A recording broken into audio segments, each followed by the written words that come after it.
21 minutos, son las 8:21. Lamentablemente, durante las últimas semanas, con motivo del proceso electoral, hemos estado hablando de la violencia política y de la violencia de género, de la violencia contra las mujeres. Lamentablemente, hay cifras que son duras, que no nos dejan entender la situación de otra manera como para calificarla de grave, pero ¿cuáles son los detalles? ¿Cómo se ha dado esta violencia contra las mujeres durante este proceso electoral 2021? Le agradezco enormemente a Patricia Olamendi, vocera de la Observatoria Ciudadana Todas MX, nos tome la llamada. Patricia, muy buenos días. A ver, no escucho a Patricia, no sé si soy yo o tenemos algún problema con la comunicación. Sí, se nos cayó la llamada, ¿verdad? Bueno, vamos a recuperarla mientras tanto. Mientras tanto, le comento que este ejercicio denominado la Observatoria Ciudadana Todas MX, que ahorita le vamos a platicar cómo fue conformado, cómo está integrado, pues tiene, entre otras cosas, pues esta vertiente de que son feministas que en su momento convocaron a las mujeres a votar el 6 de junio por sus derechos, por los derechos humanos de las mujeres, y uno de los llamados en su momento, antes del domingo electoral, evidentemente, era que no se ejerciera ni un solo voto contra quienes violentan a las mujeres, contra quienes discriminan o que también se evitara votar a toda costa contra quienes ignoran la agenda política de las mujeres. Es un trabajo realmente importante que le decía queremos recuperar y ya está en la línea telefónica Patricia Olamendi. Patricia, muy buenos días. Buenos días. Gracias por tomarnos la llamada. Podríamos partir, Patricia, si nos lo permite, porque nos platique, nos diga un poquito esta historia de la Observatoria Ciudadana Todas MX, cómo se conformó, quiénes la integran, cuáles son sus objetivos. Bueno, gracias. La Observatoria Ciudadana MX fue una propuesta de organizaciones de mujeres, mayoritariamente feministas, que decidimos participar en este proceso para vigilar efectivamente que los partidos políticos cumplieran con sus obligaciones establecidas en la ley de partidos políticos, en la ley de delitos electorales y con los lineamientos emitidos por el INE para sus candidaturas. Lo conformamos 153 organizaciones de todo el país, que realizamos un trabajo de búsqueda, de análisis, de quiénes eran los candidatos y cuáles eran las propuestas de los partidos y cómo se estaban comportando. Quiero resaltar que ninguna de la observatoria no recibió ningún recurso público ni aceptamos ningún recurso, toda vez que queríamos dejar muy claro que no estamos ligadas a partidos políticos ni perseguimos una agenda en particular. Con eso fuimos y planteamos nuestro trabajo en varios campos. El primero fue conocer si los partidos políticos estaban cumpliendo con su obligación de tener un protocolo contra la violencia política, si tenían un mecanismo de atención a las denuncias de violencia política y si las candidatas y candidatos están informados sobre los comportamientos de violencia política. La primera sorpresa que tuvimos es que formalmente algunos tienen protocolos, pero realmente la mayoría de los partidos no toman medidas de prevención contra la violencia política ni comunican a sus candidatas y candidatos de estas conductas.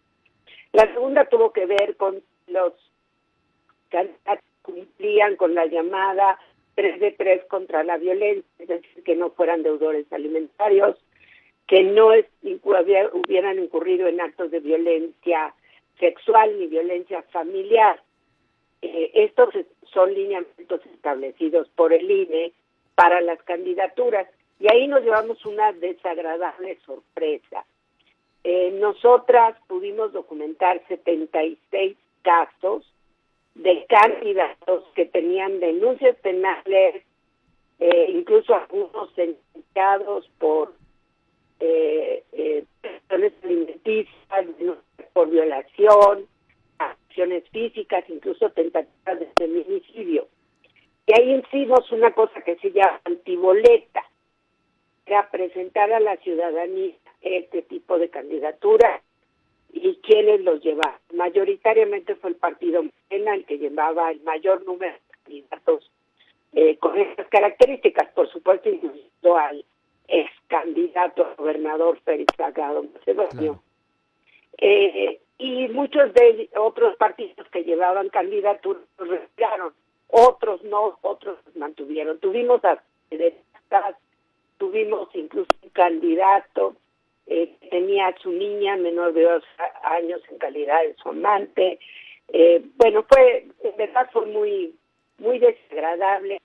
Algunos incluso acusados de trata de personas, como el candidato a la delegación Álvaro Obregón del Partido Morena, de traficantes, de tratantes. Bueno, la verdad es que es desagradable.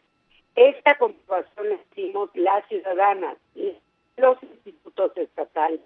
No hicieron ninguna revisión de estas candidaturas. Esto es importante decir.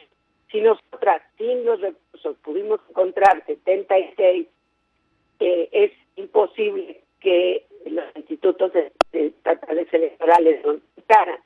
Lo que sí lo hizo fue y encontró 20 candidatos en estos supuestos que no habían cumplido con lo establecido en los lineamientos del INE.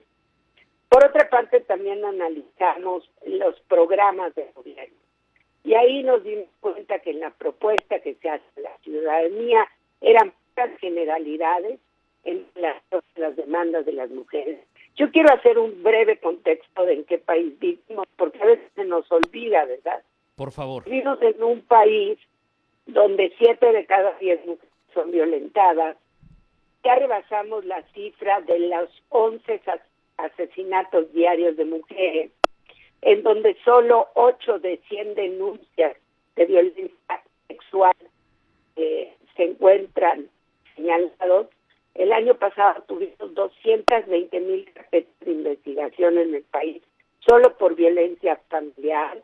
Tuvimos 65,000 mujeres que pisaron hospitales por fracturas, traumatismos y lesiones de armas de fuego y punzocortantes. Y tenemos solo 2 de cada 10 niños que reciben una pensión alimenticia. Esto es el panorama real. Entonces, cuando nosotras exigimos que no exista ese tipo de candidatos, es que queremos una visión ética en la política y quienes nos representen sean personas honorables. Yo sé que a veces esa palabra cuesta mucho trabajo entender porque ya no estamos acostumbrando en la política al cinismo, a las malas palabras, a las agresiones. Pero tenemos que rescatar esa parte tan importante de que las y los ciudadanos podamos sentirnos orgullosos de quienes nos representen. Y por último, también señalar que en esta jornada electoral, solo durante ya la campaña, tuvimos 21 mujeres candidatas asesinadas. Un saldo muy horroroso, muy fuerte para la democracia mexicana. Y pues no podemos dejar de decirlo. Por otro lado, bueno, pues en lo que esperábamos, y ahí quiero señalar que gracias a las mujeres y particularmente a las 600 organizaciones que firmamos y trabajamos por paridad en gubernaturas y que logramos el triunfo en el Tribunal Electoral, hoy tendremos pues 6 gobernadoras más y muchísimas presidentas municipales y prácticamente la mitad nuevamente de los congresos, y para sorpresa grata de quienes vivimos en la Ciudad de México, mayoritarias mujeres en alcaldías y diputaciones. Patricia, entonces aquí también, pues haciendo un poco de retrospectiva, todos los datos que nos acaba de compartir, pues un concepto que me viene inevitablemente a la mente cuando hablamos de estos feminicidios, de estas mujeres violentadas, de estas candidatas o mujeres de la política asesinadas, es la impunidad, porque yo tenía entendido que, regresándonos al tema inicial, que la ley sí prevé que no puedan tener candidaturas quienes tienen estos antecedentes. Entonces, si me habla de 76 casos de candidatos que ya fueron denunciados penalmente por abusos de todas estas índoles que nos acaba de enlistar, ¿cómo es posible que hayan avanzado en sus candidaturas? Pues la verdad es algo que no nos explicamos, porque era un requisito establecido muy claramente en el INE, el sentido de que no podían estar estos candidatos. Parte también de la toma de decisión, yo creo que en algunos casos legítimamente algunos partidos no lo supieron y de hecho no los comentaron. No sabíamos, no conocíamos esta historia, pero vamos a lo vamos a quitar de la contienda, y lo hicieron. Y en otros casos sí se tenía conocimiento, pero a pesar de eso lo mantuvieron. Bueno, quizá el caso más patético, desagradable para la opinión pública en México es este diputado de Morena de Puebla que lo encuentran en un hotel abusando de un menor de edad que había drogado. La Procuraduría lo detiene, se solicita el desafuero y el partido Morena se opone a este desafuero y el señor está campante después de haber sido sorprendido, detenido en flagrancia y que no hubo ni siquiera un comunicado de respeto. Bueno, por eso hicimos el llamado a un voto consciente de las mujeres, a un voto a favor de quien defienda nuestros derechos, ni un voto a los agresores, ni un voto a los violentadores, y sobre todo estos personajes tan siniestros que están apareciendo, en donde muchos de ellos están ligados a la trata o al tráfico de personas. Quiero señalar, porque a veces tampoco lo tenemos muy claro, que México ya ocupa uno de los primeros lugares de trata de personas en el mundo y que solo el año pasado fueron desaparecidas más de 5,000 mujeres en el país, de las casi un poco más del 70% eran niñas y jovencitas entre los 12 y 17 años. Y aún así hay personas y partidos que postularon personajes ligados precisamente a la trata de personas. Y aún así el partido Morena en la Ciudad de México presentó una iniciativa para legalizar supuestamente la prostitución, que es legalizar a los tratantes y a los que venden.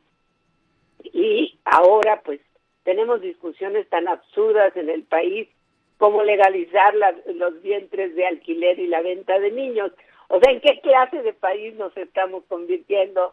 Creo que es urgente que las mujeres en todas las regiones y todos los hombres conscientes nos sumemos a exigir respeto a la dignidad humana en nuestro país y respeto a los derechos de las personas.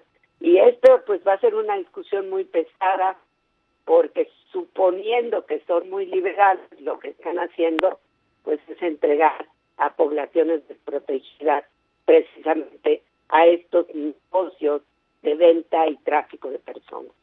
Y también, si me permite el comentario, Patricia, entender justamente en esta dimensión que usted bien nos explicó, que sí hay casos muy mediáticos como el del Salgado Macedonio, hay casos muy mediáticos como el de este diputado, que de hecho ya tiene 2 denuncias de abuso contra jovencitos, pero que no son los únicos. Creo que eso es bien importante, Patricia, que estos números que nos dan un retrato quizá más cercano a la realidad que en esta materia estamos viviendo en nuestro país, y que no nos podemos ir con esta finta, por decirlo coloquialmente, de que son los únicos. Este problema yo lo veo enorme, Patricia. Es enorme, es en todas partes. Todos los partidos políticos presentaron este tipo de candidatos. Y la intención nuestra, y ojalá nos apoyen en el Congreso del Estado, es que estos requisitos del INE se vuelvan ley para los partidos políticos que no postulen a delincuentes y se vuelva ley también para los funcionarios públicos. No pueden haber funcionarios públicos ligados a este tipo de prácticas. Necesitamos limpiar el país y una forma de limpiarlo también es exigiendo que quienes nos dirigen o nos gobiernan efectivamente cumplan con requisitos de probidad y de buena fama. Y lamentablemente a veces se nos hace como que no pasa nada, pero si nos damos cuenta en los últimos 10, 12 años, nuestro país pasó de ser un país de tránsito en materia de trata a ser un país consumidor y expulsor y tratante. Entonces, creo que son temas muy graves, muy delicados, y este fenómeno tan terrible, espantoso, yo diría verdaderamente siniestro, que es la desaparición de niñas y jovencitas para este tipo de prácticas y negocios relacionados con la trata de personas, el tráfico de migrantes, pues son temas que deberían de estar en nuestra agenda, porque un país que no puede defender a sus niñas, a sus niños, a sus mujeres, ¿qué clase de país tenemos? Claro. Patricia, le agradezco enormemente. Solamente antes de despedirnos, quien quiera conocer más sobre la Observatoria Ciudadana Todas MX, ¿tienen alguna manera a través de la cual se puedan acercar, redes sociales, alguna página? Sí, por supuesto, tenemos nuestra página en Facebook, que es la Observatoria MX Todas. Tenemos Twitter, que es @la Observatoria, y Instagram con el mismo, y por supuesto pues cada uno de los estados también tenemos nuestros enlaces. Vamos a seguir trabajando en la observatoria con la intención de que podamos salir adelante, quizá no en esta elección, pero esperamos tener mayor influencia e incidencia en la próxima, y ojalá hay muchos ciudadanos y ciudadanas pues abracemos la causa de la transparencia, la defensa de la dignidad humana y los derechos humanos, y dejemos de beneficiar a los políticos que trafican con nuestro voto y sobre todo con nuestro cuerpo. Patricia, muchísimas gracias. Un abrazo a la distancia.